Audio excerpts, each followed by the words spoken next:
ஓம் சக்தி அங்காளம்மா, ஓம் சக்தி அங்காளம்மா, ஓம் சக்தி அங்காளம்மா. உலகம் பிறக்கும் முன் ஒரு நாழி முன் பிறந்தால், கலியுகம் பிறக்கும் முன் கால் நாழி முன் பிறந்தால், சூரியன் சந்திரன் இல்லாத நாட்டிலே முந்தி பிறந்தால், மூவரை ஈண்டெடுத்தால், செத்து பிழைத்தால், சிவனுக்கே பாரியானால், மாண்டு பிழைத்தால், மறுரூபமான மாயசக்தி எங்கள் ஆதிசக்தி, எங்கள் அங்காள பரமேஸ்வரி. ஓம்கார உருவினிலே ஓம் சக்தி ஆனவளே, ஓமென்ற பிரணவத்தின் உள்ளே ஒளிர்பவளே, பரிசுத்த சுரூபமாய் பரவியே நின்றவளே, அருளிடும் அம்பிகையே, அங்காள ஈஸ்வரியே. இது அம்மனுடைய மூல மந்திரங்கள். இந்த மந்திரங்கள்லாம் உச்சரிக்க பழகுங்க. இந்த உடல்கட்டு மந்திரம்னு சொல்கிறேன். ஓம் காளி பகவதி பைரவி, என்னை எதிர்த்து வந்த எதையும் கட்டு, கடுகுவன பட்சியை கட்டு, மிருகத்தை கட்டு. ஓம் காளி, ஓம் ருத்ரி, ஓங்காரி ஆங்காரி அடங்களை கட்டினே, சபையை கட்டு, சத்துரை கட்டு, எதிரியை கட்டு, எங்கேயும் கட்டு. சிங் வங் லங் லங். ஓம் சிவாய நம சிவாய நம. ஓம் ஸ்ரீம் க்ளீம் வாம நம சுவாகா. இந்த மந்திரத்துக்குள்ளே நிறைய மந்திரங்கள்லாம் நீங்கள் உச்சரிக்க பழகினா நமக்குள்ளே சில மாற்றங்கள் ஏற்படும். ஏன்னா மந்திரத்துக்கு அவ்வளோ தூரம் நமக்கு பயிற்சி எடுத்துக்கிட்டோம். தினசரி உட்காந்து ஒரு 10 நிமிஷமாவது மந்திரங்கள் உச்சரிக்கணும். ஏன்னா இந்த பழக்க வழக்கங்கள்லாம் வச்சுக்கிட்டாவே நம்ம வாழ்க்கையில் பெரிய பெரிய வெற்றிகள் சாதிக்கலாம். அதான் சொல்லுவாங்க, லட்சுமி கடாட்சம் வர்றதுக்குன்னா என்ன பண்ணுவாங்கன்னா, காலையில் பெட்லேருந்து எழுந்தவுடனே என்ன பண்ணோம், நம்மளுடைய கை 2 உள்ளங்கையும் அப்படியே தொடச்சிட்டு நம்ம கண்ணை பார்க்கணும் முதல்ல. ஏன்னா உள்ளங்கையிலே லக்ஷ்மி வாசம் செய்வாள்னு சொல்கிறாங்க. லக்ஷ்மி இருக்கிறாங்க. அதுக்கப்புறம் பார்த்திங்கன்னா நம்ம வலது காலை தான் எடுத்து வைக்கணும். முதல்ல எழுந்திருக்கணுன்னாவோ வலது காலை எடுத்து வச்சு தான் அதுக்கப்புறம் எழுந்திருக்கணும். இடது காலை முதல்ல வைக்கக்கூடாது. பெட்லேருந்து எழுந்திருக்கணும்னு சொன்னால் முதல்ல வலது கால். ஏன்னா ஒரு தடை தாமதம் எதுவுமே இல்லாமல் இருக்கும். அதேமாதிரி பார்த்திங்கன்னா வீட்டிலேருந்து வெளியில் கிளம்பும்போதும் சரி வலது காலை எடுத்து வச்சுட்டு தான் அதுக்கப்புறம் போகணும். ஒரு தடை தாமதமாக இருக்குது, ஒரு சில விஷயங்கள் நமக்கு நடக்கலை அப்படின்னு சொன்னால் ஒரு 3 ஸ்டெப்பு அப்படியே குதித்த மாதிரி 2 காலையும் வச்சு குதித்து 3 ஸ்டெப்பு குதித்து அதுக்கப்புறம் வலது காலை எடுத்து வச்சு போகணும். இந்த மாதிரிலாம் பார்த்து அந்த காலத்தில் பயன்படுத்தினாங்க. இப்போ அந்த மாதிரி கிடையாது. அப்படியே நேராக நம்ம கிளம்பி போயிட்டே இருக்கிறோம். யார் வராங்க என்ன இந்த கூட எதுவுமே நம்ம சாங்கியத்தெல்லாம் பார்க்குறதில்ல. ஒவ்வொரு சாங்கியமும் பாருங்கள், சாங்கியங்கள்லாம் பார்த்து செய்யப்படும் போது தான் நமக்கு பிரச்சனையே தீர்வு கிடைக்கும். அந்த காலத்தில் பார்த்திங்கன்னா எதனா ஒரு உடம்பு சரியில்லைன்னு சொன்னால் கூட என்ன பண்ணுவாங்க, சுற்றி போகிற பழக்கத்தை வச்சுருந்தாங்க. இந்த தொடப்ப குச்சி எடுப்பாங்க. தொடப்ப குச்சி எடுத்து என்ன பண்ணுவாங்க, பூந்தொடப்புன்னு சொல்லுவாங்க. அந்த பூந்தொடத்தையும் என்ன பண்ணுவாங்க, அப்படியே சுற்றி தீபம் எரிஞ்சு அப்படியே சுற்றி உட்கார வச்சு சுற்றுவாங்க. சுற்றும் போது டப்புன்னு வெடிக்கிறத பார்த்துருக்கலாம். அதேமாதிரி உப்பு கையில் வச்சுருப்பாங்க. உப்பு கை வச்சு சுற்றி அடுப்பில் போடுவாங்க. நிறைய அந்த காலத்தை சேர்ந்த கூரையிலலாம் முக்கூட்டு கூரையிலேருந்து எடுத்து நிறைய பண்ணுவாங்க. ஆதி காலத்து வைத்தியங்கள் பார்த்திங்கன்னா இன்றைக்கி பாட்டிய வைத்தியங்களே எல்லாமே மறந்துருக்கிறோம். பாட்டி வைத்தியம் யாருமே செய்கிறதில்ல. சுற்றி போகிற பழக்கமே விட்டாச்சு. இன்றைக்கி உடம்பு சரியில்லைன்னு சொல்லிட்டு எதனா ஒன்றா கூட ஆஸ்பத்திரி ட்ரீட்மெண்ட்னு கிளம்பிடுறோம். தேவையில்லாமல் நிறைய செலவு பண்ணிகிட்ருக்கோம். நம்மளே சுற்றி போட்டுக்கலாம். பூசணிக்காய், எலுமிச்சம்பழம், கொம்பட்டிக்காய், ஊமத்தங்காய் உட்கார வச்சு வாரத்துக்கு ஒரு தடவை யாரா வரத்தவங்க சாமியாருங்க யாரா வருவாங்க போவாங்க. இந்த பூசாரிகள் அவங்கக்கிட்டேருந்து ஒரு சுற்றி போட்டுட்டு போகலாம். அதை எல்லாமே பயன்படுத்தணும் இல்லையா. பெரியவங்க அந்த வீட்டில் இருக்கிற யார் பெரியவங்களோ அவங்கள எல்லாரையுமே உட்கார வச்சு அப்படி சுற்றி போடணும். இன்றைக்கி கன்ஜஸ்டிவ் ஓம்பல் அவ்வளோ பெரிய படாத பாடு படுத்துட்ருக்கு. யாரா ஒரு ஏக்கத்தோடு பார்த்தா கூட நம்மளை படுக்க வச்சிடும். இவங்க இந்த மாதிரி இருக்கிறாங்களே, இந்த கூட்டு குடும்பம் இந்த மாதிரி இருக்குது, இவங்க சந்தோஷப்படுறாங்களே நினச்சாவே போதும், நம்மளை உடனே படுக்க வச்சிடும். அந்த படுக்க வச்சோன்னே என்ன பண்ணுவோம், ஒரு ஆஸ்பத்திரி ட்ரீட்மெண்ட் நம்ம போவோம். அதேமாதிரி ஒரு வீடு கட்டுங்க. வீடு கட்டினா கூட பாருங்கள், ஒரு கிரக பிரசவம் பண்ணி பாருங்கள், உடனே பார்த்தீங்கன்னா படுத்துடுவாங்க அந்த வீட்டில் உள்ள நபர்கள். ஏன்னா அத்தனை பேரும் இந்த கண் பார்வையானது நம்மளை எரிச்சிடும். பார்க்கும்போதே இந்த மாதிரி வீடு கட்டியிருக்காங்களே இவங்களுக்கு அப்படின்னு சொல்லிட்டு பார்க்கும்போதே என்னன்னா, அது நம்மளை போகும்போது ஒவ்வொருத்தரும் அந்த ஆசைகளானது நம்மளுடைய இந்த இடத்துல பிரச்சனையை உருவாக்கிடும். இதுதான் பார்த்தீங்கன்னா ஒரு சிலர் யாரும் சொல்ல மாட்டாங்க. முக்கியமான ஒரு சில நபர்கள் மட்டும் கூப்பிட்டு பால் காய்ச்சி வீடு கொடுத்துன்னு போயிடுவாங்க. எல்லாமே பார்த்திங்கன்னா இப்போ சாதாரணமாக எந்த ஒரு விஷயமும் நம்ம சாதாரணமாக செய்ய வேண்டிய விஷயங்கள் சாதாரணமாக தான் செய்யணும். கிராண்டாக செய்யணுன்ற அவசியம் இல்லை. ஏன்னா நம்ம எல்லாருமே நம்ம மெச்சுக்கணும் செய்கிறாங்க. அது செய்யும் போதுனா தான் அது அவங்களுக்கு பிரச்சனையை உருவாக்கிடுது. அந்த இடத்துல பல பேர் கண்படும் போது அந்த இடத்துல திருஷ்டி பரிகாரங்கள் ஆகிடுது. இன்றைக்கி பார்த்திங்கன்னா வீட்டில் ஒவ்வொரு வீட்லேயும் பிரச்சனை, கடன் பிரச்சனை, தொழில் முடக்கம், திருமண தடை எல்லாத்தையுமே இருந்துகிட்ருக்கு. அதுக்கு காரணம் என்னென்னா, நம்ம வருஷத்துக்கு ஒரு தடவையாவது ஆண்டு அந்த பூஜை, அதாவது பார்த்திங்கன்னா ஒயிட் வாஷ் அடித்து அந்த வீட்டுக்கு ஒயிட் வாஷ் அடிக்கணும். ஒயிட் வாஷ் அடித்து அந்த பொங்கலுக்காக செய்யணும். கலர் அடிக்கணும். கலர் அடிக்கலாம். இல்லை எனக்கு ஒயிட் வாஷ் அடித்தா போதுன்ட்டு கூட ஒயிட் வாஷ் அடிக்கலாம். அப்படி ஒயிட் வாஷ் அடிக்கும் போது என்னென்னா, அதில் பதிவு நிறைய பேர் பார்க்குறவங்கலாம் அந்த திருஷ்டியானது அதில் போயிடும். அதுதான் வந்து வருஷத்துக்கு ஒரு தடவை வந்து இந்த மாதிரி பூஜைகள் பண்ணாங்க. வருஷத்துக்கு ஒரு தடவை கணபதி ஹோமம் பண்ணுறது வந்து பெஸ்ட்டு. கணபதி ஹோமம்லாம் பண்ணலாம். இதெல்லாம் நம்ம மறந்துருக்கிறோம். இன்றைக்கி வந்து பார்த்திங்கன்னா கெட்ட சக்தியானது வீட்டு உள்ள நடமாட்டம் இருந்துகிட்ருக்கு. அதனால் வாழ்க்கையில் நமக்கு முன்னேற்றவே முடியும். அதுவும் இல்லாத பார்த்திங்கன்னா அந்த குலதெய்வமானது இன்றைக்கி கட்டாக இருக்குது. நிறைய குடும்பத்தில் வந்து குலதெய்வம் கட்டாக இருக்குது. ரெண்டாவது பார்த்திங்கன்னா அந்த மூதாதையர்கள் இறந்தவங்களும் இன்றைக்கி வந்து சேரலை, வரலை. அவங்க இறைவனாக வருவாங்க. இன்றைக்கி இறைவன் அருளும் அவங்களுக்கு கிடைக்கல. அவங்கெல்லாம் சாபத்தில் விட்டுருக்காங்க. இன்றைக்கி குடும்பத்தில் வந்து பல பிரச்சனைகள் பார்க்குறோம். நிறைய டெஸ்ட் பண்ணி பார்க்குறோம். ஒன்று குலதெய்வத்தை சாபமாக இருக்குது. குலதெய்வ கோயிலானது சாபத்தில் இருந்து கோபத்தில் இருக்குது. அது வந்து வாழ்க்கையில் வந்து பெரிய அளவுக்கு மாற்றத்தை தராது. ரெண்டாவது மூதாதையர்கள் இருக்கும்போது அவங்களுக்கு வந்து அரவணைப்பாமல், அவங்களுக்கு சாப்பாடு போடாமல், அவங்களுக்கு கடைசி காலத்தில் கஞ்சி ஊற்றாமல் அவங்களுக்கு வந்து கைவிட்டுட்டுன்னு சொன்னால் அவங்க சாபம் விட்டுருவாங்க. சாபம் விடும்போது அது என்னதுன்னா நம்மளை பாதிக்கும். நம்மளுடைய குடும்பங்கள் மொத்தமாக பாதிக்கும். இன்றைக்கி வாழ்க்கையில் வந்து திருமணத்துக்காக இருக்கட்டும், தொழிலாக இருக்கட்டும், எல்லாத்துக்குமே பார்த்தீங்கன்னா வீட்டில் போய் உட்காந்துனா நிம்மதி இருக்காது. பிரச்சனைகள் அவ்வளோ உருவாகிட்டுருக்கு. இது காரணம் என்னென்னா இந்த 2 பேரும் இல்லை. அதுக்கப்புறம் நீங்கள் இஷ்ட தெய்வங்களை எத்தனை தெய்வங்களை கும்பிட்டாலும் அவங்களாம் வரமாட்டாங்க. நானும் நிறைய பேர் சொல்கிறாங்க, சார் நாங்கள் வந்து எல்லா கோயிலுக்கும் போயிருக்கோம் சார், எல்லா கோயிலுக்கும் பார்க்குற இடமும் இல்லை, போகாத இடமும் கிடையாது, எல்லா கோயிலுக்கும் போகிறோம், ஆனால் இம்ப்ரூவ்மெண்ட் இல்லை. இம்ப்ரூவ்மெண்ட் எப்படி வரும்?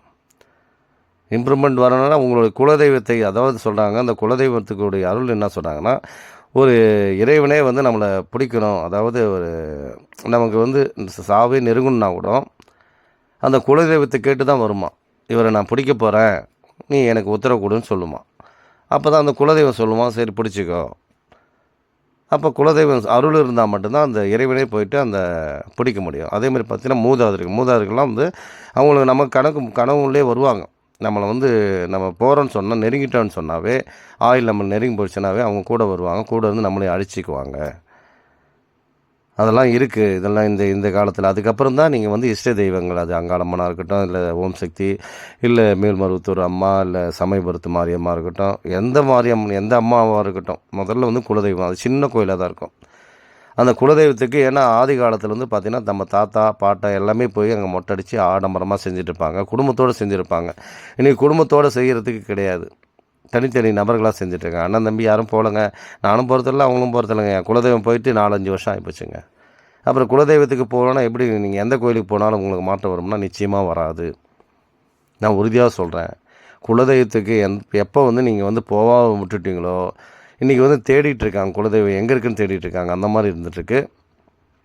இது மேல்மலையனூர் வந்து பஸ் ஸ்டாண்டு காமிச்சிட்ருக்கேன், அதான் நீங்கள் பார்த்துட்ருக்கீங்க. இது உள்ளே அப்படியே போனீங்கன்னா ஒரு 1 கிலோமீட்டர் தான் இருக்குது. 1 கிலோமீட்டருக்குள்ளே தான் வரும். 1/2 கிலோமீட்டர் இருக்குன்னு வச்சுங்களேன். பஸ் ஸ்டாண்ட்லேருந்து மலையனூர் கோயில் வந்து இங்கேருந்து ஆட்டோவில் போனீங்கன்னா 10 ரூபா தான். சாதாரண நாட்களில் வந்து 10 ரூபா ஒரு ஆளுக்கு அப்படின்னு கேட்பாங்க. இது பஸ் ஸ்டாண்டு நான் காமிச்சிட்ருக்கேன். பஸ்ஸை தான் நீங்கள் பார்த்துட்ருக்கீங்க. இங்கேருந்து பார்த்திங்கன்னா நிறைய திருவண்ணாமலைக்கு போகிறவங்க போயிடலாம். இந்த பக்கம் வந்து சென்னை பஸ்ஸும் கிடச்சிருக்கு. செஞ்சி அப்படி போய் திருவண்ணாமலை மெட்ராஸ் போயிடலாம். எல்லா ஊருக்குமே இங்கேருந்து பஸ் இருக்குது. நீங்கள் பார்த்துங்கிறது வந்து தெப்பல் உற்சவத்தை தான் பார்த்துருக்கீங்க. அழகான ஜோடிச்சு அழகாக அம்மா வந்து வர்ணித்து வந்துட்டுருக்காங்க பாருங்கள். தெப்பல் வந்து தண்ணியில் விடுவோம். முதல் நாள் திருவிழா வந்து பார்த்திங்கன்னா அப்படியே ஊர்வலமாக சுற்றி வரும். அதுதான் நீங்கள் பார்த்துட்ருக்கீங்க. அதான் தெப்பலாகவே செஞ்சு பூ ஜோடிப்பு பண்ணி அதை பார்த்திங்கன்னா அப்படியே அந்த ஊர்வலமாக ஊரை சுற்றி தான் வரும். ஊரை சுற்றி வந்து தான் மறுநாள் என்ன பண்ணுவோம், தெப்பல் குளத்திலே வந்து செய்வோம். அதில் வந்து தெப்பல் குளத்திலே வந்து தெப்பலாக செஞ்சு அம்மாவை உள்ளே உட்கார வச்சு அவ்வளோ அழகாக செய்வோம். அதான் நீங்கள் பார்த்துட்ருக்கீங்க. ஊர்வலமாக வந்துட்டுருக்காங்க, தெப்பல் வடிவத்தோடு பார்த்துட்ருக்கீங்க. பாருங்கள் இவ்வளோ அழகாக பூ ஜோடிப்பு எல்லாமே பண்ணியிருக்காங்க பாருங்கள். இந்த மாதிரி ஆடம்பரமாக ஒவ்வொரு திருவிழாவும் ஒவ்வொரு சிறப்புமிக்க அமாவாசைன்னு நான் சொல்லிட்டு இருந்தேன். ஒவ்வொரு நாளும் இதுமாரி நீங்கள் பார்க்க முடியாது. வெளியிலேருந்து பார்க்குறவங்களுக்கு அது ஒரு அற்புத வாய்ப்பு இன்றைக்கி நம்ம கொடுத்துட்ருக்கோம். ஏன்னா நிறைய பதிவுகள் கொடுத்துட்ருக்கோம். இந்த மாதிரி வந்து பூ வந்து எந்த அளவுக்கு செஞ்சுருக்காங்க பாருங்கள். அவ்வளோ அழகாக இருக்கும், அற்புதமாக இருக்கும். இதை பார்த்தவங்களுக்கு தான் தெரியும், அவ்வளோ அற்புதமாக இருக்குது. அதான் நீங்கள் பார்த்துட்ருக்கீங்க. இது மலையூர் பஸ் ஸ்டாண்ட்லேருந்து வந்து அப்படியே ஊரை சுற்றி வந்து கோயிலுக்கு வரைக்கும் அப்படியே அம்மா வந்து வருவாங்க. அதான் சுற்றி காமிச்சிட்ருக்கேன். பஸ் ஸ்டாண்ட் மலையூர் பஸ் ஸ்டாண்டில் வந்து வந்திருக்கு, சாமி வந்திருக்கு. இதுலேருந்து அப்படியே கொஞ்சம் தூரத்துக்கு போனால் ஒரு 1/2 கிலோமீட்டர் 1 கிலோமீட்டரில் வந்து கோயில் இருக்குது. நடந்தே போகிறவங்க நடந்தே போயிடலாம். அம்பாளுடைய பூ ஜோடிப்பு தான் நான் காமிச்சிட்ருக்கேன் பாருங்கள். இந்த மாதிரி வந்து எடுத்துக்கிட்டு செய்யணும். ஒவ்வொரு கோயிலுமே நம்ம வந்து என்னென்ன செய்யணுமோ, ஒரு சிலர் பழ வியாபாரி இருப்பாங்க, பழத்தாலே அலங்கரிப்பாங்க. நானும் நிறைய பார்த்துருக்கேன். விநாயகருக்கு தேங்காவே கட்டி அப்படியே மாலையாக தொங்க விடுவாங்க. ஆஞ்சநேயருக்கு வட மாலையாக சாத்துவாங்க. நிறைய இந்த மாதிரி வந்து நம்ம வந்து அதுக்கு சாத்தக்கூடியது எப்படி செய்யணும், சின்னதாக சின்னதாகவும் செய்யலாம், பெருசாக இருந்தால் பிரம்மாண்டமாகவும் செய்யலாம். ஆளுக்கு தகுந்த மாதிரி வசதிக்கு ஏற்றாற்போல். இன்றைக்கி வந்து கோயில் குளம் கட்டுறதுக்கு யாருக்குமே உங்களுக்கு நிதி உதவி எந்த இடத்துலையும் கேட்டிருக்க மாட்டாங்க. சார் நான் கோயில் கட்டுறேன் சார், எங்களுக்கு கொடுங்க சார்னு.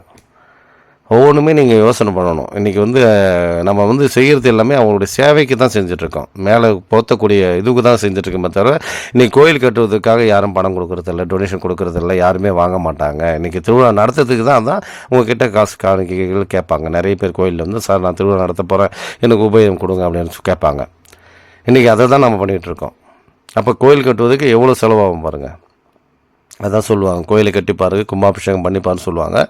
அது எல்லாராலையும் முடியாது. யாருக்கு அம்சம் இருக்குதோ அவங்க மூலியமாகவே நடத்திக்குவாங்க. இவங்களை வச்சு தான் இந்த காரியத்தை சாதிக்கணும்னு சொன்னால் அவங்க தெய்வத்துக்கு தெரியும் யாரை வழி நடத்த செய்ய முடியும்னு சொல்லிட்டு. இதெல்லாம் அற்புதமான கதைகள்லாம் இருக்குது. நிறைய விஷயங்கள் அம்மா கூட நடந்த விஷயங்கள்லாம் பார்த்திங்கன்னா நிறைய இருக்கும். இன்றைக்கி திருவண்ணாமலை பார்த்திங்கன்னா வந்து ஒரு கோபுரம் இருக்கும். அது அம்முனி அம்மாள் கோபுரம்னு சொல்லிட்டு அதனுடைய பேரே வந்து அம்முனி அம்மாள் கோபுரம் தான் சொல்லுவாங்க. அவங்க ஒரு பெண் சித்தர். இன்றைக்கி வந்து தொப்பி சாமியார் தான் நீங்கள் கேள்விப்பட்டிருப்பீங்க. ஆரம்ப காலத்தில் வந்து பெண் சித்தராக இருந்தவங்க அம்முனி அம்மாள்ன்றவங்க. அவங்க ஒரு சித்தர், செங்கத்துக்கு பக்கத்தில் இருக்கிறவங்க ஒரு சித்தர், அவங்க பெண் சித்தர். அவங்க கோயில் அந்த சுற்றி இருக்கிற திருவண்ணாமலை சுற்றி இருக்கிற எல்லார்கிட்டையும் வசூல் பண்ணி கட்டிட்டு வராங்க. கட்டிட்டு வரும்போது அவங்களுக்கு பண வசதி பத்தலை. எவ்வளோ தூரம் போய் நம்ம கேட்க முடியும்? ஒரு பெண் சித்தராக இருந்து பெண்கள் எந்த அளவுக்கு அந்த அளவுக்கு செஞ்சுருக்காங்க பாருங்கள். அவங்களுக்கு வந்து அவங்க வீட்டில் அப்பா அம்மா சொல்கிறாங்க கல்யாணம் பண்ணிக்கணும்னு சொல்கிறாங்க. நான் கல்யாணம் பண்ணிக்க மாட்டேன், நான் வந்து சிவன் பக்தனாக இருக்கேன், நான் கல்யாணம் பண்ணிக்கல, என்னை விட்டுங்கன்னு சொல்கிறாங்க. அப்படி இருந்து கேட்காம அவங்க கல்யாணத்துக்கு முடிவு பண்ணுறாங்க. அப்போ என்ன பண்ணுறாங்கன்னா அந்த அம்மா போய் ஒரு குளத்தில் விழுந்துருவாங்க. பக்கத்தில் இருக்கிற அந்த ஊர் பக்கத்தில் இருக்கிற கிணத்துல போய் விழுந்துடுறாங்க. தேடி பார்க்குறாங்க, தேடி பார்த்தா கிடைக்கவே இல்லை. இந்த இடத்துல தான் விழுந்தாங்கன்னு தெரியுது. போய் தேடி பார்த்தா கிடைக்கல. அவங்க இல்லைன்னு முடிவு பண்ணிடுறாங்க, எங்கே ஆழக்காலமே சொல்லிவிட்டு. 3 நாள் கழித்து அவங்க அங்கேருந்து வராங்க. வந்து நான் இதுமாரி பெண் சித்தர், நான் சிவனுடைய பக்தனாக இருக்கேன், அதான் நீங்கள் ஆட்டம் பாட்டம் எல்லாத்தையும் பார்த்துட்ருக்கேன், கரகாட்டங்கள், ஒயிலாட்டங்கள், மயிலாட்டங்கள்லாம் வந்து சிறப்பாக அதுமாதிரி செய்கிறோம். அதுமாரி வந்து நீங்கள் எடுத்துக்கிட்டு ஒவ்வொரு விஷயமும் செய்யணும். கோயிலுக்காக செய்யும் போது எந்த அளவுக்கு அம்மா நமக்கு கொடுக்குறாங்களோ அந்த அளவுக்கு கொடுத்துட்டு வரணும். அபிஷேகமாக இருக்கட்டும், அர்ச்சனையாக இருக்கட்டும், எதுவுமே வந்து பிரம்மாண்டம். இன்றைக்கி 108 பால்குடம் அபிஷேகம் கூட செய்கிறாங்க. ஒரே நபரை கூட 108 பால்குடம் அபிஷேகம் செய்கிறாங்க. அதே மாதிரி வந்து நமக்கு ஏற்ற மாதிரி அம்மனுக்கு வந்து சந்தோஷப்படுத்தக்கூடிய செயல்கள்லாம் செய்யணும். அப்புறம் என்ன சொல்கிறாங்கன்னா வந்து நானுடைய சிவன் பக்தன், நான் திருவண்ணாமலைக்கு போகிறேன்னு சொல்லிட்டு வந்து கிளம்பி வந்துடுறாங்க. கிளம்பி வந்து தான் என்ன பண்ணுறாங்க, அந்த ஒரு கோபுரத்தை வந்து கட்ட முடியாது, எல்லாமே ஒரு கோபுரத்தை வந்து நம்ம எடுத்து செய்யணும்னு சொல்லிட்டு அங்கே இருக்கிட்ட எல்லார்கிட்டையுமே வசூல் பண்ணி செய்கிறாங்க. அப்பயும் பத்தலை. அப்போ யார்கிட்ட போகலான்னு யோசனை பண்ணுறாங்க. மைசூர் மகாராஜா கிட்ட போய் பார்த்தோம்னா நம்மளுடைய தேவைகள் பூர்த்தி ஆகும் சொல்லிட்டு என்ன பண்ணுறாங்க, அங்கேருந்து போகிறாங்க. போயிட்டு மைசூர் மகாராஜாவை போயிட்டு பார்க்குறதுக்காக போய் வெளியே நிற்கிறாங்க. வாயில் காவல் என்ன பண்ணுறாங்க, விட முடியாதுமா, உள்ளார பேசிகிட்டு இருக்காங்க. அவங்க முடிஞ்ச பிறகு நான் சொல்கிறேம்மா, நீங்கள் அது வரைக்கும் வெயிட் பண்ணுமான்னு சொல்கிறாங்க. ரொம்ப நேரம் வெயிட் பண்ணி பார்த்துட்டு என்ன பண்ணுறாங்கன்னா, சரி இதை வந்து நம்ம வந்து வெயிட் பண்ணுறதுக்கு டைம் இல்லை, ஏன்னா சிவன் வந்து இன்றைக்கி வந்து அந்த கோபுரத்தை கட்டி ஆகணும், அதனால் வேறு வழி இல்லை, அவங்கள பார்த்தே தரும்னு சொல்லிட்டு என்ன பண்ணுறாங்க, 2 வடிவம் எடுக்கிறாங்க. சித்தராக இருக்கிறவங்க உடனே உள்ளே போய் அவங்களே வந்து உள்ளே போயிடுறாங்க. உள்ளே போயிட்டு பார்த்துட்டு, நான் சிவனுடைய பக்தன், திருவண்ணாமலையிலேருந்து வந்திருக்கேன், இது ஒரு கோபுரம் கட்டுவதற்காக எனக்கு நிதி உதவி நீங்கள் செய்யணும் அப்படின்னு சொல்கிறாங்க. சொல்லும் போது, ஏமா அவங்கள யாருமா காவலன் விட்டா, வெளியே இருந்து எப்படி விட்டுருப்பாங்க, நீ எப்படி உள்ளே வந்த அப்படின்னு கேட்குறாரு ராஜா வந்து. இல்லை நான் 2 பேராக இருக்கிறேன், வெளியும் என்ன மாதிரி உருவத்தை உட்கார வச்சுட்டு தான் நான் உள்ளே வந்திருக்கிறேன் அப்படின்னு சொல்கிறாங்க. அப்படியா சொல்லிட்டு போய் திறந்து பார்த்தா வெளியிலேருந்து இன்னொரு உருவம் உட்காந்துருக்காங்க, அவங்கள மாதிரி உருவம்.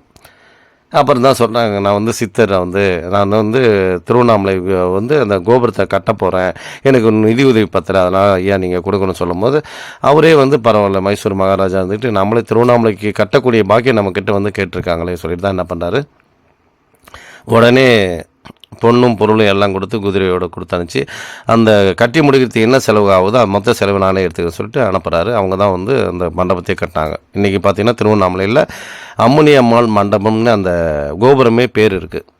அவங்களே பெண் சித்தராக இருந்து இன்றைக்கி வந்து ஜீவசமாதி அடைஞ்சு அந்த பெண் சித்தருக்குடைய ஜீவசமாதி இந்த இடத்துல இருக்குது. எதுக்கு சொல்கிறேன்னு சொன்னால், ஒவ்வொரு ஐதீகமும் இன்றைக்கி நடத்துனாங்க. இன்றைக்கி நான் வந்து நம்ம கையில் கிடைக்கிற விஷயங்களுக்கு எவ்வளோ நமக்கு இருக்குதோ அதுக்கு தகுந்த மாதிரி தான தர்மங்கள் பண்ணுங்கள். ஏன்னா நம்ம திருப்பி வந்து பிறந்து வளர்ந்தாலும் இறை அருள் இருந்தால் மட்டும்தான் நமக்கு நல்ல நல்ல மாற்றங்கள் ஏற்படும். 5125 ஆண்டுகள் ஆயிடுச்சு கலியுகம். அந்த கலியுகத்தில் வந்து பல வேதனைகளும் பிரச்சனையும் நடந்திருக்கு. நம்ம ஒரு சந்தோஷமாக இருக்குன்னு சொன்னால் இந்த ஒரு சில காரியங்கள்லாம் நம்ம எடுத்துக்கட்டி செய்யணும். கோயிலுக்கு உண்டான சேவைகள்லாம் செய்யணும். கோயிலுக்கு குங்குமங்கள் வாங்கி கொடுக்கலாம், கோயிலுக்கு வந்து விபூதி வாங்கி கொடுக்கலாம். மணி வாங்கி கொடுக்கலாம். கோயிலுக்கு வந்து நிறைய தட்டு இன்றைக்கி பார்த்தீங்கன்னா சிலம்புலாம் நிறைய வரும். இன்றைக்கி சிலம்பு அதிகமாக வர்றதில்ல. கோயிலுடைய அம்மனுடைய பொருள் கபாலம் இது எல்லாமே வாங்கி கொடுக்கலாம்.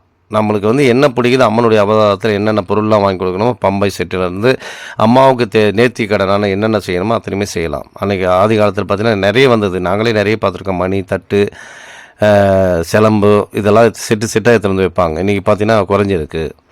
அதான் நீங்கள் பார்த்துட்ருக்கீங்க. மறுநாள் வந்து இந்த குளத்தில் வந்து செஞ்சுருக்கோம். இந்த இடத்துல வந்து அந்த தெப்பல் மாதிரி செஞ்சுருவோம். செஞ்சுட்டு இதில் தான் உட்கார வச்சு அம்மா வந்து இந்த குளத்தை சுற்றி வருவாங்க. சுற்றி வருவோம். அவ்வளோ அருமையாக இருக்குது. இந்த பெரியாய் பக்கத்துலேயே இருக்குது இந்த குளம். பெரியாய் படுத்த மாதிரி இருக்கு இல்லையா, அது பக்கத்தில் தான் இந்த குளம் இருக்குது. அந்த குளத்தில் தண்ணி இல்லாமல் தண்ணி வடிச்சிட்ருக்காங்க. தண்ணி இது பண்ணிகிட்ருக்காங்க பாருங்கள். தண்ணி ஃபுல்லாகவே இது பண்ணிவிட்டு அதுக்கப்புறமேட்டுக்கு இந்த தெப்பல் இதில் செஞ்சு தெப்பல் அம்மா வந்து வலம் வருவாங்க. ஏன்னா ஒவ்வொரு திருவிழாவும் அவ்வளோ விசேஷமாக பண்ணுறோம். எதையுமே நாங்கள் விட்டு வைக்கிறதில்ல. எந்த ஆதி காலத்தில் என்னென்ன பயன்படுத்தணுமோ அத்தனையுமே பயன்படுத்துகிறோம். நீ எவ்வளோ செலவுகள் பண்ணாலும் சொல்லிட்டு நிறைய பேர் அவங்க உபயதாரர்களே எடுத்து செய்கிறாங்க. அந்த மாதிரி எதுக்கு சொல்கிறேன்னு சொன்னால் ஒவ்வொரு விஷயத்தையும் நாங்கள் வந்து என்ன கோயிலுக்கு என்ன தேவைகள் இருக்குது, என்ன செய்யலாம் அதெல்லாம் கேட்டால் சொல்லுவாங்க. சார் நான் 1 லட்ச ரூபாய்க்கு செய்யலான்னு இருக்கிறேன் சார் சொன்னால் பட்ஜெட் சொல்லுவாங்க.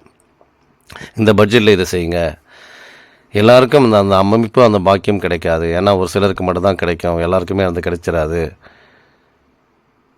நம்ம வந்து இந்த கோயிலுக்காக செய்ய வேண்டிய தொண்டு என்ன? ஏன்னா கோயிலை சுற்றி இருக்கிறது பராமரிப்பு தான் இன்றைக்கி பண்ணிகிட்ருக்கோம். எதையுமே வந்து கோயிலை நம்ம புதுப்பிக்கிறது கட்டுறதுக்கோ எதுவுமே இல்லை. இந்த கோயிலை சுற்றி என்னென்ன இருக்குது, தண்ணி வசதி இல்லையா, தண்ணி வசதி செஞ்சு கொடுக்கலாம். பாத்ரூம் வசதி செஞ்சு கொடுக்கலாம். உங்களால் மனசில் என்ன தோணுதோ செஞ்சு கொடுக்கலாம். கோயிலை சுற்றி பராமரிப்புக்கு என்னோடய செலவாக இருக்கட்டும். அதுமாதிரி பார்த்திங்கன்னா திருவண்ணாமலையில் வந்து இன்னொரு கதை சம்பவம் நடந்தது. அந்த கலெக்டர் என்ன பண்ணுறாருன்னா சித்தர் யோகி அந்த சித்தரை போய் கேட்பார். சித்தரை போய் கேட்கும் போது அவர் சொல்லுவார், இந்த கோயிலை சுற்றி மலையை சுற்றி ஒரு லைட் ஃபோக்கஸ் போடலான்னு இருக்கிறாங்க ஐயா, என்ன பண்ணலாம் அப்படின்னும் போது அவர் சொல்கிறார், நீங்கள் வந்து யாருக்கிட்டையும் போய் கெஞ்சாதீங்க, கேட்காதீங்க, நேராக போங்க ரஜினிகாந்தை போய் பாருங்கள். ரஜினிகாந்த் பார்த்திங்கன்னா அவர் வந்து உங்களுக்கு இந்த சுற்றி இருக்கிற மலையில் சுற்றி இருக்கிற லைட்டை வந்து அவருக்கு உபயம் கொடுப்பார். அவர் சொந்த செலவு செஞ்சுருவார் அப்படின்ட்டுருக்காங்க. உடனே என்ன பண்ணுறாரு, சரி நம்ம கலெக்டர் போயிட்டு பார்க்கலாம்னு சொல்லிட்டு ரஜினிகிட்ட அப்பாயின்மெண்ட் வாங்கிட்டு நேராக போய்ட்டு ரஜினி போய் பார்க்குறாங்க. அவர் சினிமா ஷூட்டிங்காக ரெடி பண்ணிகிட்ருக்கார். போகிற டைமில் இவர் போய் பார்க்குறாரு, சந்திக்கிறாரு. இது மாதிரி ஐயா சுற்றி நாங்கள் கிரிவலம் வர இடத்துல லைட் போடலான்னு இருக்கிறோம். அதுக்கு நீங்கள் தான் வந்து ஏன்னா எல்லார்ட்டையும் வசூல் பண்ணி செய்யலான்னு இருக்கிறேன் அப்படின்னு சொல்லும் போது அந்த கலெக்டர் சொல்லும் போது சரி என்னோடய தொகையாக இருக்கட்டும் சொல்லிட்டு என்ன பண்ணுறாரு, ஒரு தொகையை ஃபில் பண்ணி கொடுத்துட்றாரு.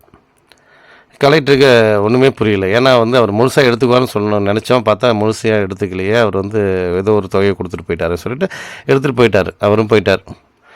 அதுக்கப்புறம் வந்து ரஜினிகாந்துக்கு ஒன்றும் புரியல. என்னடா அது ஒருவேளை நம்ம ஏன்னா சிவன் யார்கிட்ட வாங்கணுன்றதும் தெரியும். அதாவது யாரார்கிட்ட வாங்கணும், இதை எப்படி வேலையை முடிக்கணுன்றதும் தெரியும். உடனே வந்து அவரே யோசனை பண்ண ஒருவேளை நம்ம ஏன்னா எல்லா தொகையும் நம்ம கொடுத்துட்டு போயிடலாமே, இது சிறு தொகை ஏன் நம்ம கொடுத்தோம், ஏன் கொடுத்துருக்குறோம் தெரியல. இந்த கோயிலை சுற்றி எவ்வளோ லைட்டு செலவு எவ்வளோ ஆகிட போகுது, அந்த லைட் செலவு நான் சொல்லிட்டு கலெக்டருக்கு ஃபோன் பண்ணி பேசுகிறார்.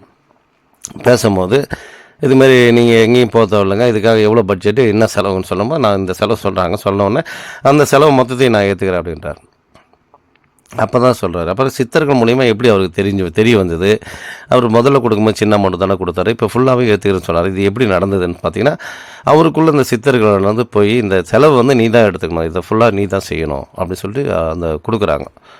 கொடுக்கும்போது தான் அவர் சொல்கிறார், ஏற்கனவே சித்தர் என்கிட்ட சொன்னாருங்க, இதுமாரி திருவண்ணாமலை சுற்றி நீ வந்தால் செய்வீங்கன்னு சொன்னாங்க. எனக்கே ஆச்சரியமாக போச்சு. நீங்கள் ஃபஸ்ட்டு இது கொடுத்தவொடனே நானே யோசனை பண்ணிவிட்டு மறுபடியும் மேற்கொண்டு நான் யார்கிட்ட வசூலுக்கு போனேன்.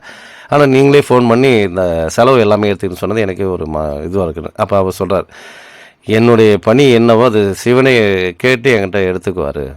அதுதான் சொல்லுவேன். ஏன்னா உங்களுக்கு பிடிச்சாதான் அம்மாக்கிட்டேருந்து ஒரு சில பொருட்கள் உங்ககிட்ட வாங்குவாங்க. எல்லார்கிட்டையும் கேட்டுற மாட்டாங்க. அவங்களுக்கு தெரியும் இந்த தேவைகள் யாரை வச்சா பூர்த்தி அடையும், யார்கிட்ட வச்சா இந்த செலவு செய்வாங்கன்னு. பார்த்தீங்கன்னா இந்த குதிரை கூட வந்து பார்த்திங்கன்னா இன்றைக்கி கோயிலுக்கு கொடுத்தாங்க. போன தடவை குதிரை இருந்தது, இது பழுதடைஞ்சு வச்சு. அதுக்கப்புறம் பார்த்திங்கன்னா இந்த வருஷம் வந்து புதுசாகவே குதிரையை வந்து கொடுத்தாங்க. திருவண்ணாமலை ஆட்சியர்கள் மூலிமா செஞ்சு ஓவியம் வந்து கொடுத்தாங்க. அதனால் இந்த கோயிலுக்கு யாருக்கு என்ன தரணும் ஏது தரணுன்றது அவங்களுக்கு தெரியும். அவங்க மூலியமாகவே நமக்கு கொடுப்பாங்க. அதை நீங்கள் பார்த்துட்ருக்கீங்க. திருவிழாவெலாம் கொஞ்சம் கொஞ்சமாக முடிஞ்சு கடைசி திருவிழா நடந்துகிட்ருக்கு. தேருக்கு வந்து ஜனங்கள் நிறைய பேர் பார்த்தாங்க. இன்றைக்கும் பார்த்துட்ருக்காங்க. அம்மாக்கிட்ட வந்து இன்றைக்கும் கொல்லை விட்டுட்ருக்காங்க. அவங்க கையில் கிடச்சது என்னவோ அதை கொல்லை விடுவாங்க. அதுதான் பார்த்தீங்கன்னா ஒரு சில காசு வந்து இறைப்பாங்க. அவங்க கையில் என்ன கிடைக்குதோ காய்கறியாக இருந்தால் காய்கறிகள் எடுத்து அடைப்பாங்க. எலுமிச்சம்பழத்துலேருந்து அவங்களுக்கு கையில் என்ன இருக்குதோ எடுத்து வந்து இந்த இடத்துல கொல்ல விடுவாங்க. அம்மா என்கிட்ட எடுத்து இதுதான் நீ கொடுத்தது தான், இதை வச்சு நான் கொள்ள வர்றேம்மா, திருப்தியாக சந்தோஷமாக எடுத்துக்கோ. அடுத்த வருஷம் வந்து எனக்கு ஒன்றும் பெரிய மாற்றங்களை கொடு, அதாவது பார்த்தீங்கன்னா வளர்ச்சியை கொடு. பயிராக இருக்கட்டும், பயிர் தொழில் செய்கிறவங்க, பயிர் விவசாயமாக இருக்கட்டும், விவசாயம் கூட எனக்கு வந்து அடுத்த மடம் வரும்போது டபுள் மடங்கு வருமானத்தை தரணும். பணம் இருக்கிறவங்க பணத்தை வந்து இரட்டிப்பாக்கணும். நான் இந்த இடத்துல இந்த வருஷம் வந்திருக்குன்னு சொன்னால் அடுத்த வருஷம் வீடு வாசல் காரு பங்களாவோட நாங்கள் இருக்கணும், ஒவ்வொரு வருஷமும் வளர்ச்சி அடையணும், அதனால தான் இந்த கோயிலுக்கு வந்துட்டுருக்கோம்னு சொல்லிட்டு வேண்டிகிட்டு நம்ம கொடுக்கலாம். 100க்கு 10% வந்து கோயிலுக்காக செலவு பண்ணுங்கள். நிச்சயமாக அது உங்களுக்கு அதுவான காப்பாற்றும். அதான் சொன்னாங்க, தான தர்மங்கள்லாம் செய்யணும். எதுக்கு சொன்னாங்கன்னா, ஏன்னா ஒரு சிலருக்கு மட்டும்தான் அந்த தான தர்மங்கள் செய்யக்கூடிய அமைப்பு இருக்கும், எல்லாருக்குமே கிடைச்சிடாது. ஏன்னா இன்றைக்கி வறுமை கோட்டில் தான் இருந்துகிட்ருக்கோம். அன்றைக்கி தான் இன்றைக்கி பார்த்திங்கன்னா அன்னதானங்கள் எல்லாமே சிறப்பாக கொடுத்துட்ருக்கோம். கோயிலில் சாப்பாடே வழி இல்லைன்றவங்க நிறைய பேர் வந்து சாப்பிட்டு போகிறாங்க. அன்னதான திட்டத்துக்கெல்லாம் எது கொடுத்துன்னு சொன்னால் நிறைய பேர் நன்கொடையை கொடுத்துட்டு வரீங்க. அது ஆட்டம் பாட்டத்தோடு அம்மா வந்து ஆடிப்பாடி வந்துட்டுருக்காங்க, அதான் நீங்கள் பார்த்துட்ருக்கீங்க. எதுக்கு சொல்கிறேன்னு சொன்னால், நம்மளுடைய ஒவ்வொரு கோயிலுக்குமே என்ன தேவை இருக்குதோ அதை வாங்கி கொடுக்கலாம். அந்த கோயிலுடைய தன்மைக்கு தகுந்த மாதிரி அந்த கோயிலுக்கு என்னால் முடிஞ்சது என்ன செலவு செய்ய முடியும், எதை ஏற்றுக்கொள்ள முடியும்னு சொல்லிட்டு நிறைய நிர்வாகத்திட்ட போயிட்டு, ஐயா நான் இதுமாரி செலவு செய்யலான்னு இருக்கிறேன் ஐயா, என்ன எதனா ஒரு உபயத்தை சொல்லுங்கள், நான் செஞ்சு தரேன்னு கேளுங்க. நிச்சயமாக அவங்க சொல்லுவாங்க, இந்த உபயத்தை நீங்கள் எடுத்து செய்யலாம். ஏன்னா சிவாஜிலாம் வந்து யானையை வாங்கி கொடுத்தாராம் கோயிலுக்கு வந்து தானமாகவே. அந்த மாதிரி வந்து ஏன்னா நம்ம போகும்போது எதையுமே இங்கேருந்து எடுத்துகிட்டு போகிறதில்ல. எதையும் சேர்த்து வச்சிங்கன்னா நீங்கள் வந்து எதை சேர்த்து வச்சாலும் அதை மக்களுக்கு எல்லாருக்கும் பயன்படுற மாதிரி போய் சேர்ந்தால் தான் குடும்பம் நல்லாயிருக்கும். இல்லைன்னா வச்சுங்க, அந்த குடும்பத்தில் வந்து சொத்து பற்றி யாரும் அனுபவிக்க முடியாது. கோர்ட்டு கேஸு பிரச்சனையாகவே இருப்பாங்க. இன்றைக்கி வந்து பல கேஸ் கோர்ட்டில் நடக்குதுன்னு பார்த்தீங்கன்னா வந்து என்ன பார்த்தீங்கன்னா, அந்த சொத்தானது யாரையுமே அனுபவிக்க முடியாது. இந்த கோயில் மானியங்களே கோயிலுக்காக நிறைய பேர் எழுதி வச்ச சொத்துக்கள்லாம் கூட இங்கே மலையனூர் கோயிலில் இருக்குது. நிறைய பேர் சொத்துலாம் எழுதி வச்சுருக்காங்க. எதுக்கு சொல்கிறேன்னு சொன்னால், இந்த மாதிரி வந்து ஒவ்வொரு விஷயத்தையும் பார்த்து செயல்படுத்தணும். எல்லாருக்கும் அந்த அம்மா வந்து அருள் புரியணும். இந்த பாருங்கள், எக்கச்சக்கமான கூட்டங்கள் வந்துட்டுருக்காங்க பாருங்கள். அம்மா வந்து தேரோட வடிவத்தில் வந்துட்டுருக்காங்க, கோயிலை நெருங்கிட்டு இருக்காங்க, கோயில்கிட்ட வந்துட்டாங்க. இப்போ கோயிலேருந்து நேராக உள்ளே போவாங்க. இது முதல் நாள் வந்து பார்த்திங்கன்னா ஊர்வலமாக வருவாங்க. அடுத்த நாள் பார்த்திங்கன்னா தெப்பல் குளத்தில் வந்து அந்த தெப்பலாக செஞ்சு செய்வோம். ஒவ்வொரு நாளும் சிறப்புமிக்க அமாவாசையாக தான் இருக்கும். நான் 13 நாளும் 13 அமாவாசைன்னு தான் சொல்லியிருந்தேன். நீங்கள் ஏன்னா வருஷம் ஃபுல்லாக வர முடியலைங்க, என்னால் வர முடியலன்றவங்க இந்த மாதம் தேர் திருவிழாவில் கலந்துக்கிறது வருஷத்துக்கு உண்டான பலன். ஏன்னா தேவர்களுக்கு எல்லாமே ஒரு ஆண்டுன்றது ஒரு நாள் தான் கணக்கு. நம்மளுக்கு தான் 365 நாள் வந்து ஒரு வருஷம். அதனால தான் வந்து இந்த தெய்வீகத்தை வணங்குறது எல்லாமே இந்த வருஷம் ஃபுல்லாக வணங்கிட்டே இருக்கும்போது தான் அந்த ஒரு நாள் பலன் நிச்சயமாக கிடைக்கும். சார் நான் 2 மாதம் வந்தேன் சார், 3 மாதம் வந்தேன் சார், எனக்கு பலன் தரல சார், அது முக்கியம் கிடையாது. நீங்கள் ரெகுலராக தொடர்ச்சியாக வந்துகிட்டே வாங்க. நிச்சயமாக அம்மா வந்து ஒரு நாள் ஒரே ஒரு செகண்ட் பார்த்தாவே போதும், நம்ம மாற்றங்கள் நிச்சயமாக அம்மா தருவாங்க. அதனால தான் இன்றைக்கி மலையனூர் கோயிலாக இருக்கட்டும், திருவண்ணாமலையாக இருக்கட்டும், மலையை சுற்றி வராங்க. மலையை சுற்றி கிரிவலம் வந்துகிட்ருக்காங்க. எவ்வளோ பேர், அதிலே பார்த்திங்கன்னா நிறைய கலெக்டர்ஸு, எவ்வளோ இன்ஜினியர்ஸு, டாக்டர்ஸு, நிறைய பேர் மலையை வந்து கிரிவலம் வந்துட்டுருக்காங்க. ஏன்னா வந்து இன்றைக்கி ஆன்மீகத்தோடு சேர்ந்து தான் நம்ம பயணிக்கணும். பணங்காசு இருந்துட்டால் மட்டும் எதையுமே வாழ்க்கை வந்துடாது. வாழ்க்கை இழந்தவங்களாம் டாக்டர்ஸ்லாம் எவ்வளோ பேர் இருக்காங்க தெரியுங்களா? டாக்டர்ஸ், வக்கீல்ஸ் எல்லாமே வாழ்க்கையை இழந்துட்டு இன்றைக்கி தனிமரமாக இருக்கிறவங்களாம் எவ்வளோ பேர் இருக்கிறாங்க. பணம் தேடி போனவங்களாம். அதனால் பணம் வந்து வாழ்க்கைக்கு நிம்மதி தராது. அதுமாரி நம்ம சொத்து நிறைய பேர் பார்த்திங்கன்னா சம்பாதிக்கிறதே வந்து சரியான முறையில் சம்பாதித்ததில்லை, ஒழுங்கான முறையில் சம்பாதிப்பது கிடையாது. ஒரு பழம் வாங்கினா கூட சரி, அந்த பழத்தை எடுத்து வச்சிடுறாங்க. அது வந்து பார்த்திங்கன்னா ஒரு கேவரில் எடுத்து வச்சுட்டு வேறு பழத்தை, அழுகி போன பழம்லாம் கட்டி வச்சுருப்பாங்க, அதை கொடுப்பாங்க. இதுமாதிரி ஏமாத்தல் நிறைய நடக்குது. சாப்பாடே ஹோட்டலில் போனீங்கன்னா பார்சல் வந்து நைட்டு மீந்த சாப்பாட்டை எடுத்து பார்சல் பண்ணி அனுப்பிச்சி விட்ருவாங்க. இந்த மாதிரிலாம் இருக்குது. சாப்பிடக்கூடிய பொருளை ஏமாற்றக்கூடிய இடத்துல இருக்குது. நானே ஒரு இடத்துல போய் சாப்பிட்றேன்னு பார்த்தீங்கன்னா அதில் பழைய சாதமானது கிளறி மறுபடியும் திருப்பி அடுத்த நாள் அதை யூஸ் பண்ணுறாங்க. பார்த்தோன்னே நமக்கு தெரியுது இது சும்மா சாப்பாடு சரியில்லை அப்படின்றது. மிஞ்சி போனால் ஒரு 50 ரூபா சாப்பாட்டுக்கே வந்து இந்த மாதிரி பண்ணாங்கன்னா அப்புறம் எப்படி அவங்க இந்த கருமங்களை அவங்க அனுபவித்து தரணும். கெட்டு போச்சா தூக்கி போட்டுடணும். இன்றைக்கி வந்து அதையும் திருப்பி சூடு பண்ணி தராங்க. நிறைய நம்ம என்னென்ன செயல்கள் செய்கிறோமோ நிச்சயமாக அதுக்கு நமக்கு பலன் தரும். பெரிய அதாவது நல்லது விதைத்தால் நல்லது நடக்கும், தீயவை விதைத்தால் தீயவை தான் தரும். அதெல்லாம் நல்லதாக விதைங்க, நல்லதாக செய்யுங்க. இது கெட்டு போனாலும் பரவாயில்ல, இது தூக்கி போட்டு நல்லதாக கொடுங்க. ஏன்னா வந்து நம்ம ஏதோ ஒரு விதத்தில் நல்லாவே இருப்போம். நியாயமாக தொழில் செய்யுங்க. இன்றைக்கி நியாயமாக தொழில் செய்கிறவங்களும் கிடையாது. அப்புறம் அனுபவிக்கும் போது எப்படி பிரச்சனையை தான் பிரச்சனையோடு தான் இருப்பாங்க. அதனால் வந்து எந்த ஒரு செயலும் செய்யும் போது இது நியாயமாக நல்லதாக கெட்டதாக மனசுக்கு வந்து நம்ம செய்கிற விஷயங்கள் நல்லது தான் செய்கிறோமா கெட்டது செய்கிறோமான்னு யோசனை பண்ணி செய்யுங்க. ஏன்னா போகும்போது எதையுமே அனுபவிக்க முடியாமல் போயிடும். இன்றைக்கி நிறைய பேர் பார்த்தீங்கன்னா வயசான காலத்தில் தான் ரொம்ப கஷ்டப்படுறாங்க. நோய் நொடிகளோடு இருந்துகிட்ருக்காங்க. நிம்மதியாக போய் சேர முடியாமல் இருந்துருக்காங்க, தவிச்சிட்ருக்காங்க. நாங்களும் நிறைய குடும்பத்தை பார்த்துருக்கேன். நிறைய பேர் மாத்திரை மருந்து வாங்கிறது கூட காசு இல்லாமல் அப்பன் பிள்ளைய கேட்டுக்கிட்டு, அப்பா வந்து பிள்ளைய கேட்கும்போது பிள்ளை கொடுக்க முடியாத சூழ்நிலை இருக்கும்போது அசிங்கப்பட்டு அவமானப்பட்டு போகிறாங்க. இன்றைக்கி நிறைய குடும்பங்கள், ஏன்னா அவங்க எடுத்து வளர்த்தது அந்த மாதிரி வளர்த்துட்டு இருந்தாங்க. இன்றைக்கி பார்த்தா அவங்களாம் கஷ்டப்படுறாங்க. ஒவ்வொரு வீட்லேயும் வந்து வயதானவர்கள் ரொம்ப கஷ்டப்பட்டுருக்காங்க, அனுபவிச்சுட்ருக்காங்க. அந்த அனுபவிக்கும் போது நம்ம வந்து அந்த வயசு வரும்போது நிச்சயமாக அனுபவிப்போம். அதான் நீங்கள் பார்த்துட்டீங்க, கரகாட்டங்கள் ஆட்டம் பாட்டத்தோடு சந்தோஷமாக ஆடி பாடி சந்தோஷமாக வந்துட்டுருக்காங்க அம்மா வந்து. ஏன்னா நம்மளுடைய பதிவுகள் எல்லாமே வந்து ஒரு வித்தியாசமாக தான் இருக்கும். ஏன்னா வந்து ஆன்மீகத்தோடு நம்ம வந்து நிறைய விஷயங்கள் நம்ம கேள்விப்பட்டு ஷேர் பண்ணணும். நிறைய பேருக்கு வந்து உதவி செய்யணும், சாப்பாடு வாங்கி போடணும். நிறைய பேர் கிடையாது, இன்றைக்கி வந்து செலவுக்கே தான் கரெக்டாக எடுத்துகிட்டு வராங்க. அப்புறம் பார்த்தா கோயிலில் வந்து சார் நான் செலவு பண்ணிட்டு சார், அங்கே போனால் இங்கே போனால் காசு கேட்குறாங்க சார், அங்கே போனால் காசு கேட்குறாங்க சார் அப்படின்னா நம்ம வந்து மாதத்துக்கு ஒரு தடவை வருவோமா? மாதத்துக்கு ஒரு தடவை வருவோம். ஒரு 500 செலவு பண்ணதாக இருக்கட்டும், இந்த கோயிலுக்காக செலவு பண்ணுறீங்க. நிச்சயமாக அம்மா வந்து இரட்டிப்பாக தருவாங்க. ஏன்னா நான் வந்து அதாவது கோயிலுக்கு போகிறேன்னு சொன்னால், ஐயப்பன் கோயிலுக்கு போனால் 1000 2000 எடுத்துகிட்டு தான் போவேன். 10 ரூபா கட்டாகவே எடுத்துகிட்டு போவேன். 1000 ரூபா கட்டாக கூட எடுத்துகிட்டு போங்க. நிச்சயமாக ஒவ்வொரு கோயிலுக்குமே ஒரு 10 ரூபா செலவு பண்ணி பாருங்கள். ஒரு தட்டை பிடிக்கிறாங்கன்னு சொன்னால் அவங்ககிட்ட 10 ரூபா போட்டு பாருங்கள். நிச்சயமாக 500 ரூபாய்க்கு மேலே செலவு வராது. எல்லா கோயிலும் நீங்கள் சுற்றி வந்தாலும் 500 ரூபா கையில் வச்சுருப்பீங்க. அதுவே வந்து 100 ரூபா தலை எடுத்துகிட்டு போங்க. அங்கே போகிறோன்னு நினச்சி அங்கே எடுத்துகிட்டு போனீங்கன்னாவே 500 ரூபான்றது 2000 ரூபா செலவு பண்ணிட்டு வந்துடுவீங்க. ஏன்னா அந்த ஒவ்வொரு தாளையும் மாற்றும் போது என்ன ஆகுதுன்னா செலவுகள் அதிகரிக்கும். அது உங்களை மீறி போயிட்டுருக்கும். இன்றைக்கி நான் செலவு எடுத்து வச்சுட்டேன், இந்த காசை எடுத்து வச்சுட்டேன், இதை செலவு பண்ண போகிறேன்னு நினச்சிட்டு வாங்க. திருப்தியாக சந்தோஷமாக செலவு பண்ணிட்டு போவீங்க. நிறைய வந்து கமெண்ட்ஸில் கொடுத்துருக்கீங்க, ஐயா சாமி நாங்கள் வந்து காசெல்லாம் நிறைய வாங்குறாங்க, நிறைய கேட்குறாங்க, அங்கங்கே கேட்குறாங்கன்னு சொல்லிட்டு. அது ஒரு நாள் செலவு பண்ணுறீங்க. ஏன்னா அந்த கோயிலுடைய வளர்ச்சி என்னன்றது தெரிஞ்சுங்க. ஏன்னா எதையுமே நீங்கள் கேட்டிங்கன்னா தான் அவங்க தருவாங்க. அப்போ அது எல்லாமே காசு கொடுத்து தான் வாங்க வேண்டிய சூழ்நிலை இருக்கும். ஒரு கோயில் உள்ள கருவறையில் கூப்பிட்றாங்க, கருவறை போனால் எந்த கோயிலுமே விட மாட்டாங்க. இந்த இடத்துல நம்ம கருவறை தரிசனம் உள்ளே போய் கிட்டத்தில் நின்று சாமியை தொட்டு கும்பிட்ற பாக்கியம் நமக்கு கிடச்சிருக்கு. அம்மா நம்ம கொடுத்துருக்காங்க, அது சந்தோஷமாக எடுத்துங்க. எனக்கோ ஒரு நாளைக்கு அம்மாவை நம்ம கிட்டத்தில் போய் பார்க்க மாட்டோமா, பக்கத்தில் தொட்டு கும்பிட மாட்டோமான்னு நினைப்போம். அது ஒரு வாய்ப்பு கிடைக்கும்போது 100 200 கொடுத்தாலும் பரவாயில்ல, உள்ளே போய் சாமி தரிசனம் பாருங்கள், அம்பாளுக்கு அபிஷேகம் பண்ணுங்கள்.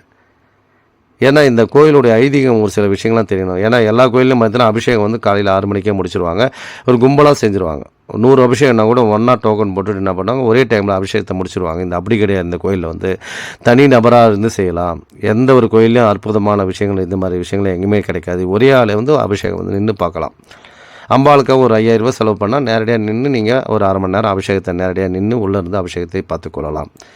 பூசாரிகள் எல்லாருமே திருப்தியாக சந்தோஷமாக இருப்பாங்க. அது நீங்கள் பார்க்கக்கூடிய பாக்கியம் உங்களுக்கு கிடைக்குது. பாருங்கள், இவரெல்லாம் பூசாரிகளோட சாமி கும்பிட்டுட்ருக்காங்க. எல்லாருமே அம்மா வந்து இறங்கிட்டாங்க. இப்போ இங்கேருந்து வந்து பார்த்திங்கன்னா அம்மா வந்து உள்ளே எடுத்துகிட்டு போயிடுவாங்க. அதான் சாமி வந்து நின்றுட்டுருக்கு. எதுக்கு சொல்கிறேன்னு சொன்னால், நம்ம அந்த கோயிலுடைய நானே நிறைய ஒரு சில கோயிலெலாம் போவேன். அபிஷேகம் தனிப்பட்ட முறையில் எந்த கோயிலுமே கிடையாது. சார் நான் மேல்மலை தலைமை குருக்கள் சார் அப்படின்னா கூட எனக்கு கிடையாது. ஏன்னா வந்து அந்த கோயிலுடைய சிஸ்டம் என்னவோ அந்த மாதிரி தான். ஒவ்வொரு கோயிலுக்குமே அபிஷேகம்னா கும்பலாக தான் செய்வாங்க. எந்த கோயிலையும் தனிப்பட்ட முறையில் செய்ய மாட்டாங்க. இது மேல்மலையில் ஒரு அம்மா வந்து குலதெய்வமாக வந்துட்டுருக்காங்க. அதனால் பார்த்திங்கன்னா தனியாகவே நீங்கள் செய்யலாம். ஒரு 4 பேர் 5 பேர் ஒன்றா இருந்து ஒரு குடும்பத்தில் வராங்கன்னு சொன்னால் அவங்க மட்டும் உள்ளே போய் நின்று அபிஷேகம் பண்ணக்கூடிய பாக்கியம் இன்னைக்கு கிடைச்சிருக்கு. யாருக்குமே இந்த பாக்கியங்கள் கிடைக்காது. தனி நபராக செஞ்சிட்ருக்கோங்க. ஒரு நாளைக்கு பார்த்திங்கன்னா கிட்டத்தட்ட ஒரு 150 200 அபிஷேகம் வந்து நாங்கள் பண்ணிக்கிட்டே இருக்கோம். அப்போ அபிஷேகம் பண்ண என்ன ஆகுதுன்னா, சக்தியானது அம்மா கிட்டேருந்து வெளிப்படுது. அதனால தான் இன்றைக்கி பக்தர்கள் நிறைய பேர் வந்து பார்க்கும்போதெல்லாம் அம்மா வந்து சக்தி பிறப்பிடம். அவன் வந்து நிறைய அம்மாவுக்குள்ள நிறைய மாற்றங்கள் வந்து போகிறவங்களுக்கு மாற்றங்கள் ஏற்படுது. இன்றைக்கி கோயிலுக்கு தண்ணி ஊற்றாமல் நிறைய பேர் வந்து கோயிலுடைய சாபத்தில் இருக்காங்க. நிறைய பூசாரிகள் இருப்பாங்க. கோயிலுக்கு வந்து சரியான முறையில் தண்ணி ஊற்றாமல் அபிஷேகம் பண்ணாமல் தீபார்த்தனை காப்பாமல் அந்த இடத்துல வந்து பிரச்சனை உருவாக்கிட்டு இருக்கு. நிறைய பேர் ஃபோன் பண்ணுறாங்க, ஐயா சாமி எங்கள் கோயில் உள்ளே எதையுமே செய்ய முடியல, திருவிழாவை எடுத்து நடத்த முடியலன்னு பண்ணால் அந்த டைமுக்கு மட்டும் கிட்டே போய் நீங்கள் திருவிழா நடத்தணும்னா எப்படி வழிவிடும்? அதனால் டெய்லி அம்மாவுக்காக ஒரு தண்ணி ஊற்றிட்டு அம்மா ஒரு விபூதி ஏதோ குங்கெல்லாம் வச்சு விட்டுட்டு ஒரு தீபார்த்தனை பண்ணிவிட்டு நீங்கள் வெளியே வந்தால் கூட அம்மா வந்து ஏற்றுக்கொள்வாங்க. உங்கள் கையில் கிடைச்சதே படைங்க. என்ன சாப்பிட்றீங்களோ அதையே வச்சு படைச்சி நீங்கள் கொடுத்தா போதும். இதை தான் எதிர்பார்க்குறாங்க. இன்றைக்கி வந்து கோயிலில் தண்ணி ஊற்றுறது கூட கிடையாது. அப்போ திருவிழா நடத்தும் போது எப்படி அந்த கோயில் வந்து சாமி வந்து உங்களுக்கு எல்லாத்துக்கும் பலன் கொடுக்காது. அதான் அம்மாவுடைய குளத்தை காமிச்சிருக்கேன். இந்த குளத்துலேருந்து தான் வந்து அம்மா வந்து இந்த தெப்பல் விடுவோம். அதான் நீங்கள் பார்த்துட்ருக்கீங்க. ஒவ்வொரு நாளும் ஒவ்வொரு சிறப்புமிக்க அமாவாசை, சிறப்பாக இருக்கும் வழிபாடுகள்லாம் வந்து. அந்த மாதிரி வந்து நம்ம வீட்டு பூஜை அறையில் கூட நீங்கள் பிடிச்சி செய்யும்போது தான் அம்மா உங்க கூட இருப்பாங்க. இன்றைக்கி வந்து போகிறதே கஷ்டமாக இருக்குது. கோயில் உள்ளே போயிட்டு அதாவது வீட்டு உள்ளே போய் பூஜை அறைகள் பண்ணுறதுக்கு கூட சோம்பலாக இருக்குது. அந்த பெரியாயி அம்மனை காமிச்சிட்ருக்கேன். இந்த பெரியாயி அம்மனுக்கு பக்கத்திலே தான் வந்து இது கங்கம்மா குளம்னு சொல்லுவாங்க. கங்கை அம்மன் பக்கத்தில் இருக்குது, சிலை இருக்குது. இது கங்கம்மா குளம்னு சொல்லுவாங்க. இங்கே தான் வந்து வர்ணிச்சிட்டு போவாங்க. வர்ணிச்சுன்னா சீத்தாடை கட்டிட்டு கஞ்சூலி வேஷம் போட்டு தீச்சட்டி எடுக்கிறது எல்லாமே பார்த்திங்கன்னா இங்கே தான். ஒரு சிலர் அக்னி குளத்தை எடுத்துகிட்டு வரணும்னு ஆசைப்படுவாங்க. அக்னி குளங்கிறது அது அம்மா வந்து குளிச்சுட்டு அங்கே தான் இங்கே வந்தாங்க. இங்கே வந்து தான் அம்மா வந்து கால்பாதமாக நின்று இந்த புத்தா வடிவெடுத்து இந்த பூந்தோட்டத்தில் வந்து புத்தா வடிவெடுத்து உட்காந்துருக்காங்க. அதனால் ஒரு சிலர் அக்னி குளத்துலேருந்து ஆடி பாடி சந்தோஷமாக வரணும்னு ஆசைப்படுவாங்க. ஒரு சிலர் இங்கேருந்தே அப்படியே கோயிலை சுற்றி வருவாங்க. அம்மாவோட வடிவங்கள் பார்த்தோன்னா நிறைய இருக்குது. காளியாவாக இருக்கட்டும், நிறைய உருவங்கள் இருக்குது. அந்த உருவத்தை வந்து நம்ம எதோ ஒன்றாலும் வேஷம் கட்டிக்கிட்டு ஆட்டம் பாட்டத்தோடு சந்தோஷமாக கொண்டுட்டு போகலாம். கஷ்டத்துக்கு உண்டான வேஷங்களும் இருக்குது, நல்லதுக்கு உண்டான வேஷங்களும் இருக்குது. அதை கேட்டு நீங்கள் வந்து பயன்படுத்தலாம். மேற்கொண்டு பார்த்தீங்கன்னா பேய், பில்லி, சூன்யம், வைப்பு, செய்வினை கூடாது இந்த பாதிக்கப்பட்டவங்க வந்து அம்மா கிட்ட டெய்லி அருள்வா கேட்டுட்ருக்கோம். அருள்வா கேட்குறதுக்கு 2000 ரூபா ஃபீஸ் வாங்குகிறோம் பம்போடுக்கு வச்சு. அதை நீங்கள் கேட்டு தெரிஞ்சுக்கலாம். உங்கள் வீட்டில் என்ன பிரச்சனை நடக்குது, ஏது நடக்குது, என்னன்றது எல்லா விஷயங்களும் கேட்டு தெரிஞ்சுக்கலாம். அதுக்கப்புறம் ஒரு நாளைக்கு பரிகாரங்கள் பண்ணிக்கலாம். அது நான் பெரியாயி அம்மன் பக்கத்தில் இருக்கிற அந்த குளத்தை தான் காமிச்சிட்ருக்கேன். அந்த குளத்திற்கு தான் வந்து அம்மா வந்து தெப்பலை செஞ்சு அம்மா வந்து தெப்பலை வடிவமைப்பு அழகாக படுத்துவோம். அதான் நீங்கள் பார்த்துட்ருக்கீங்க. இந்த சேனலுக்கு எல்லாமே லைக் பண்ணுங்கள், சப்போர்ட் பண்ணுங்கள், ஷேர் பண்ணுங்கள். என்னோடய நம்பருக்கு எப்போ வேணாலும் ஃபோன் பண்ணி கேட்டுக்கலாம். அபிஷேகம், அர்ச்சனை எந்தெந்த டைமில் வந்தால் ஃப்ரீயாக இருக்கும், எந்த டைமில் கூட்டங்கள் அதிகமாக இருக்கும்ன்றது கேட்டு தெரிஞ்சுக்கலாம். நன்றி, வணக்கம். மேல்மலை தலைமை பூசாரி பூபதி ராஜா.